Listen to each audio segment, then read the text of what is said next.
Hello and thank you for joining me today. I'm Jan Clothier of Thinking Stamping and I'm an independent Stampin' Up demonstrator based in New Zealand.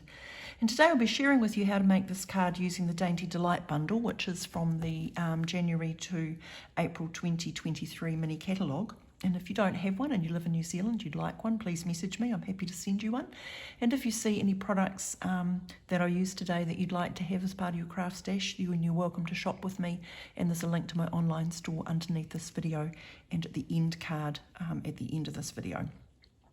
So, Dainty Delight is a lovely bundle and it comes with a free celebration set of paper that you can earn, and that uses certain colours. And what I quite like to do though is to take the stamp set away from the colours of the paper and try something different. So I've used some different colours here and I hope you like it. I think it's using the sentiment, the best is yet to come, which I think is a lovely card, lovely sentiment for a wedding or perhaps an engagement card. So we'll crack on and we'll start with what do you need to make this card. Well, obviously you need the Dainty Delight stamp set, and it's part of a bundle that comes with all of these lovely bits and pieces which match the stamps but give you lots and lots of different bits and pieces, some of which we'll use today. I've used a Blushing Bride card base, and as always, since I use metric, this is the width of an A4 piece of paper, 21 centimetres, scored at 10.5, and I've cut it at 14.8. Now, if you're someone who isn't a metric person, then just use whatever your standard card size base is, because this is mine.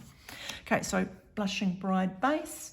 2 pieces of Whisper White, and I've cut them 0.5 centimetre smaller, so it's 10 centimetres that way, 14.3 that way. One is for the inside of the card, so we'll just pop that aside because we don't need it. The other is for the front, and as you can see I've already embossed it, and I've used the Painted Texture 3D embossing folder for that. You need a smaller piece of white, and that is to make the tag with. Now, to make the tag I have used Tailor Made Tags, which is a set that I was initially reluctant to get, but in fact I've used it many times and it's become indispensable. So I've used the largest of those, and I've also cut some of these little D reinforcing rings out of Blushing Bride for the tag. So I've already done one of those. It's just there because they cut 3 at once. So there's one there, and I have also already cut myself the tag. The other things you need is you need a little piece for the sentiment, and as you see I've used the Best Is Yet to Come. And to shape that I have used the Stylish Shapes dies, which in addition to these lovely stitched edged squares and circles gives you these lovely stitched banners, and so I've used that one, the second largest, to cut my sentiment with, and there's one already done for us to use later. Now you need a little piece of Granny Apple Green and a little piece of Blushing Bride, and that is to die cut out this flower. I'm not quite sure what it was. There was some discussion in my class yesterday that it might be hemlock. I hope it's not. I kind of think of it as being more of an agapanthus. So the the Dainty Delight dies, I have used this little piece to make the stem, and this little piece to make the flower head. So you just need enough paper to die cut those. Whoops! That's the problem with big die sets. It's easy to lose a piece, and that's why I write down on the bottom of the packet how many die pieces there should be, so I can count them when I put them away. Okay, so I've already cut myself some of those as well. And so now we've got all of the bits and bobs, we can get started on the making. So the first thing I'm going to do is I'm going to take my piece of embossed card front and I'm going to add some colour to it. Now I'm going to use Granny Apple Green and a blending brush. And there's no exact science to this except that you want to start at the bottom because you want it to sort of ombre up from strong to nothing. So start off the page, circle on, And see, I'm just sticking to the bottom of the page at the moment. And then when I've used up most of the ink, I'm going to come up a bit higher so that I get a lighter colouring the higher up I go. And I only want to go about a third, no more than half of the way. I'm going to give it a little bit more ink because I want it to be a bit stronger at the bottom. And when you're doing this, you can make it as strong or as not strong as you want it to be. Right, so that's what I've done there. Now, next thing I'm going to do is I'm going to do the tag. Now, I have used the second smallest spray, like I've made a lot of cards using that.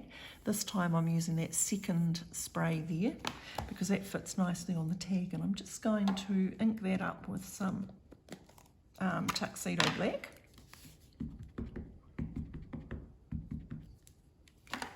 And stamp it on. And 1, 2, 3, 4, 5, 6, 7, 8, 9, 10. So the ink's got nice time to transfer. And the way that I coloured that in is I used Stampin' Blends to colour that. So I'm going to use a bit of Dainty Delight to just colour the centres. And I'm going to use Flirty Flamingo to do the flowers. And I'm just going to start by going over them lightly using the lighter shade.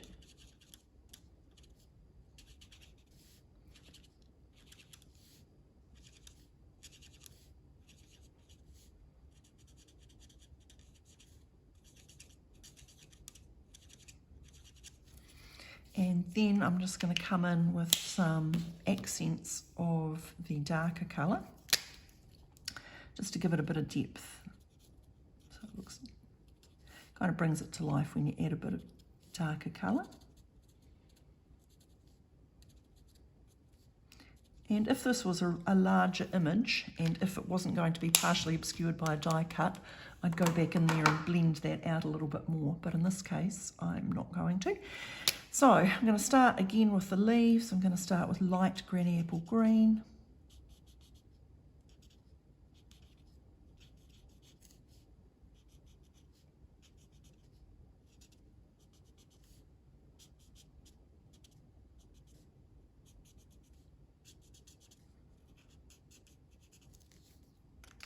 And always when you use your blends, make sure you make it click so that they don't dry out, because that's the problem with alcohol markers. If you leave the lid off, they will they'll dry out. You'll come to use them the next time, they'll be no good. So always make it click, just like a seatbelt. And again, I'm adding in some little bits of darker just to give it a bit of zing. So that's done, that's nice. Now, the other thing I did with this flower head before I assembled the flower was I added in a little bit of Flirty Flamingo ink just to give it some texture and some shading. So again, just ink up your blend, hold it with your finger, and just give it a bit of colour at the top. And it just looks a little bit more interesting than if you leave it one flat colour. Okay. So that's done.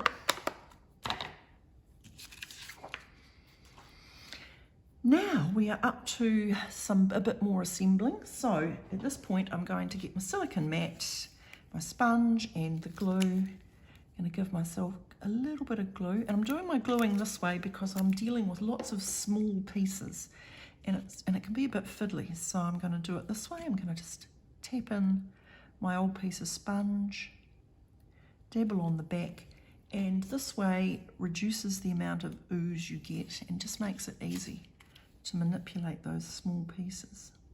So I'm going to add on the D-ring to my tag, and I'm going to add a little bit on the bottom of my flower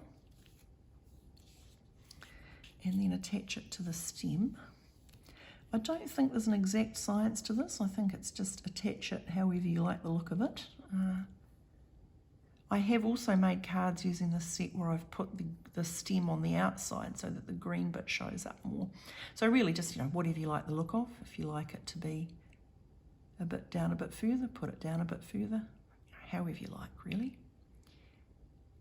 But then this method of gluing comes into its own when you're dealing with that incredibly narrow stem. Which if you just put the glue straight onto it, you're almost guaranteed to get ooze over your final product. So dabbing it on with the sponge just eliminates that. Now I'm just going to use my tweezers to work out where I'm going to put it. I want it to be part of that spray but not obscuring it. So about there. And you can see no ooze coming out from behind that stem. Now, one thing you should do before you do anything else is add the bow. Now, I didn't talk about this when I was showing you what you needed, but I did use linen twine for the bow. It's a favourite product of mine, linen thread.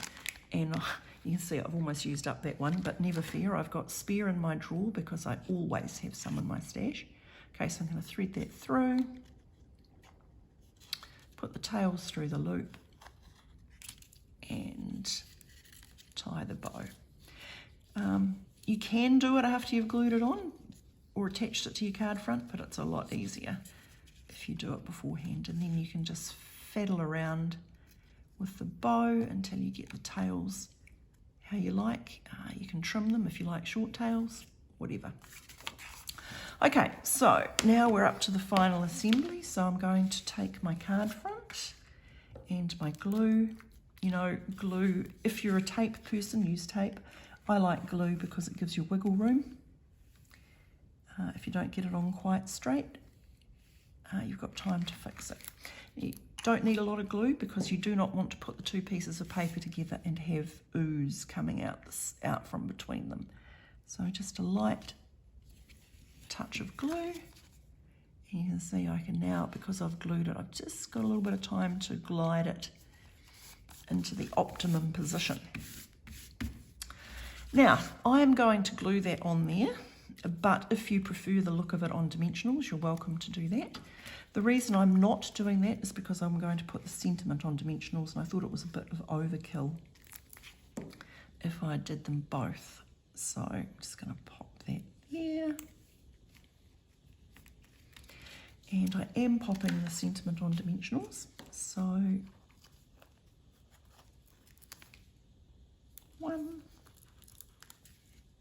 2, 3, very restrained dimensional use from me. Like that. Now, where are we going to put it? I think there's a lovely space for it there. Okay, and now just to finish off, we'll add in some embellishments. I'm going to use these iridescent rhinestone basic jewels because they're very elegant, and I like that they do tend to pick up a bit of colour from whatever they're on. So we'll just go, what will we do? A big one. That's the other thing about them. They come in 3 sizes, and I love embellishments that are 3 sizes. So big,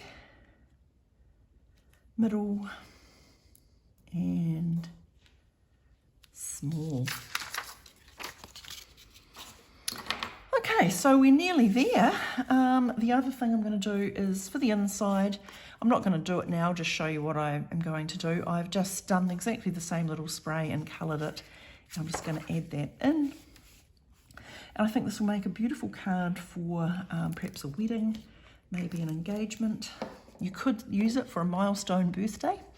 I'm sure that when I recently had a milestone birthday, I'd have been very happy to have had this card. So, a good crease on the fold so it stands nicely. And there you have it, a tag card made in Blushing Bride, Granny Apple Green, and using the Dainty Delight stamp set and matching die set. Now, if you have seen anything that you like, you're welcome to purchase from me. There's a link to my online store in the video description below and through my blog and Facebook page, the details of which will appear at the end card. As always, I'm very happy to answer questions, and if you have questions or comments, you're welcome to contact me, again, through my Facebook page or through my blog, the details of which are at the end. Happy stamping!